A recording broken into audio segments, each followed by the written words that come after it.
প্রিয় শিক্ষার্থীরা, আশা রাখি ভালো আছো। আমরা ইন্টিগ্রাল ক্যালকুলাসের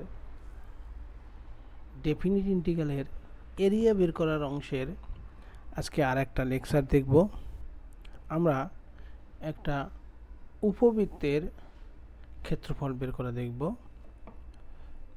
যোগজীকরণের মাধ্যমে উপবৃত্তের ক্ষেত্রফল নির্ণয়। 9x² plus 25y² equal to 225 অর্থাৎ 225 উপবৃত্ত দ্বারা আবদ্ধ ক্ষেত্রের ক্ষেত্রফল নির্ণয়। এখানে আমরা শুরু করছি 9x² plus 25y² equal to 225। আমরা যদি এইটাকে 225 দ্বারা ভাগ করি তাহলে x²/25 প্লাস y²/9 সমান 1 পাবো। এরপর আমরা লিখলাম x² 5/5² plus y²/3² equal to 1। সমীকরণ দিলাম 1। উপরোক্ত সমীকরণকে x²/a² প্লাস y²/b² সমান 1 এর সাথে তুলনা করে আমরা এই যে x²/a² plus y²/b² equal to 1, এটা হলো উপবৃত্তের আদর্শ সমীকরণ। x²/a² plus y²/b² equal to 1 হলো উপবৃত্তের আদর্শ সমীকরণ। আমরা দ্বাদশ শ্রেণীতে যখন জ্যামিতি অংশ পড়ব সেখানে আমরা পরাবৃত্ত, উপবৃত্ত, অধিবৃত্ত নিয়ে আমরা ওখানে জানব, সেখানে আমরা এটা পাবো। তাহলে x²/a² প্লাস y²/b² সমান 1 এর সাথে যদি আমরা তুলনা করি তাহলে আমরা পাই a² সমান 5², দ্যাট ইজ a সমান 5, b² সমান 3² অর্থাৎ b সমান 3। এখানে আমরা দেখতে পাচ্ছি যে a গ্রেটার দ্যান b। আমরা এটা নিয়ে আরও একটু সামনে আলোচনা করতেছি। a greater than b। 1 নং উপবৃত্তের কেন্দ্র 0 0। এই যে 1 নং অর্থাৎ x²/a² plus y²/b² equal to 1, এই আকারের উপবৃত্তের কেন্দ্র সবসময় 0 0 হবে। কেন্দ্র অন্য হতে পারে, সেটা আমরা জ্যামিতিতে দ্বিতীয় বর্ষে দেখব। এবং বৃহৎ দৈর্ঘ্য 2i সমান 2 × 5 সমান এত। উপবৃত্তের বৃহৎ দৈর্ঘ্য হলো 2a, এই যে a কত 5, তাহলে 2 × 5 সমান 10 একক। ক্ষুদ্রাক্ষের দৈর্ঘ্য 2b সমান 2 × 3 সমান 6। আমরা এখানে দেখি এইটা, এই যে এলো আমাদের সেই উপবৃত্তের চিত্রটা, এই যে x²/5² y²/3² ইকুয়াল টু 1 উপবৃত্তের চিত্র হলো এইটা। বৃহৎ হলো এই যে এইটুকু, এদিকে 5 আছে, এদিকে 5 আছে, তাহলে বৃহৎ দৈর্ঘ্য হলো 10 একক। ক্ষুদ্র অক্ষ এদিকে 3 আছে, এখান থেকে 3 আছে, ক্ষুদ্র অক্ষের দৈর্ঘ্য 2 × 3 সমান 6 একক। আচ্ছা, আর 1 নং হতে পাই, আচ্ছা এই 1 নং হতে আমরা পাই y²/9 equal to 1 minus x²/25 বা y² equal to 9/25, 25 minus x²। আমরা জানি এটাকে যদি আমরা সিম্পলিফাই করি তাহলে এটা আমরা পাবো। তাহলে y ইকুয়াল টু কত পাই, 3/5 √25² মাইনাস x²। তাহলে আমরা y সমান এটা পেলাম।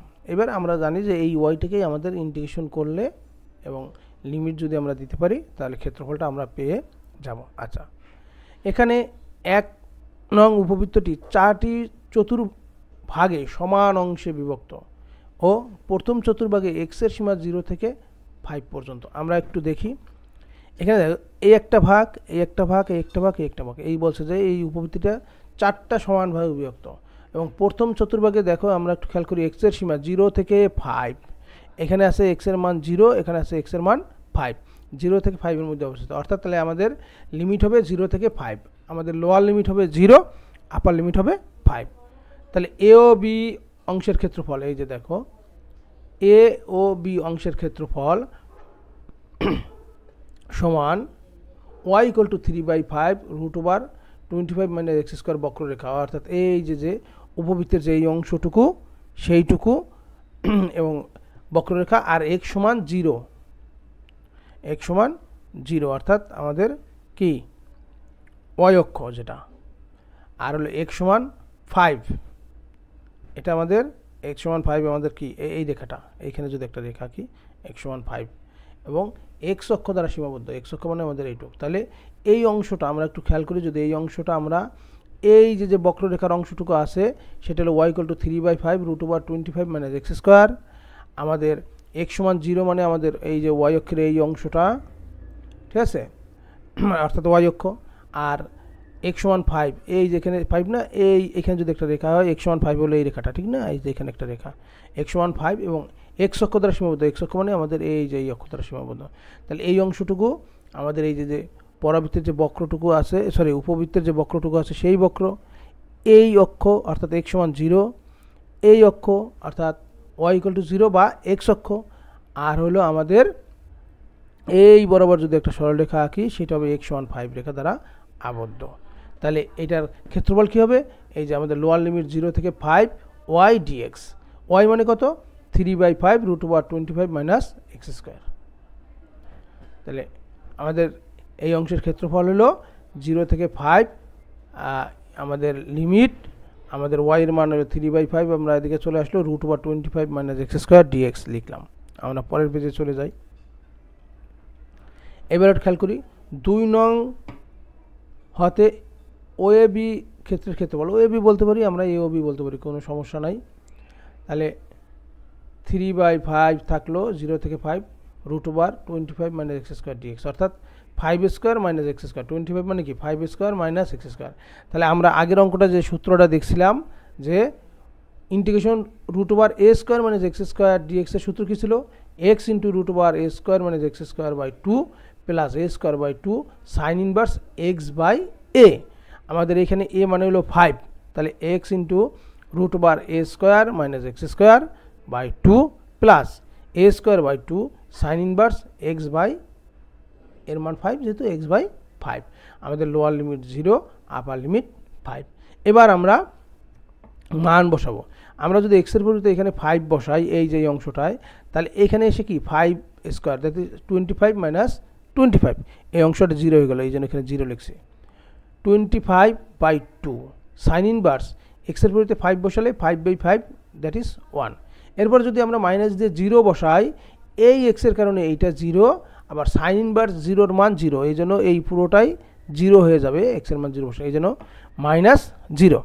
তাহলে এখানে 3/5 × 25/2 সাইন ইনভার্স 1, আমরা বলছি যে এটার কথার অর্থটা কি, যে সাইন কত ডিগ্রির মান 1, তাহলে π/2, সাইন ইনভার্স 1 এর মান π/2।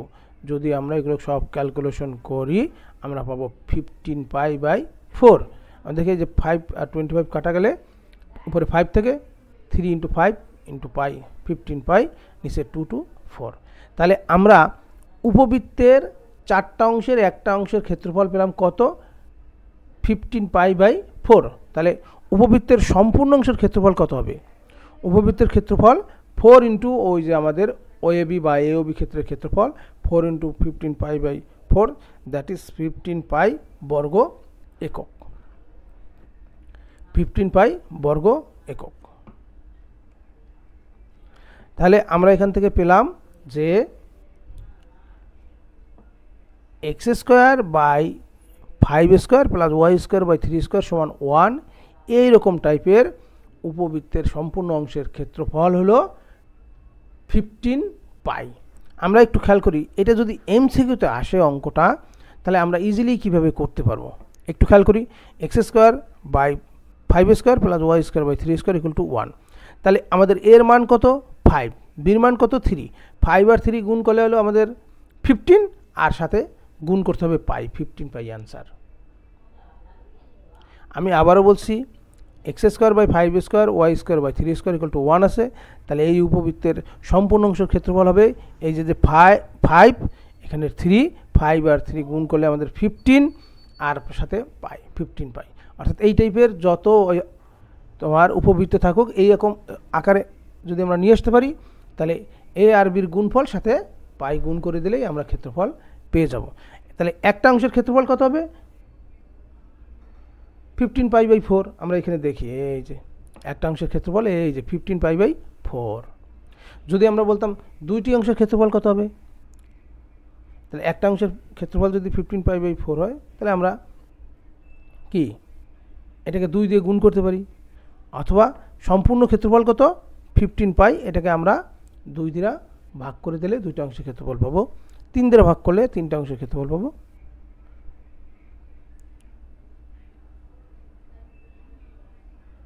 ঠিক আছে? আচ্ছা, একটা অংশের চাইলে আমরা 3 দিয়ে গুণ করলে আমরা 3টা অংশের ক্ষেত্রফল পাবো, আর একটার জন্য আমরা 4 দিয়া ভাগ করে দিব। ওকে, সবাইকে একগুচ্ছ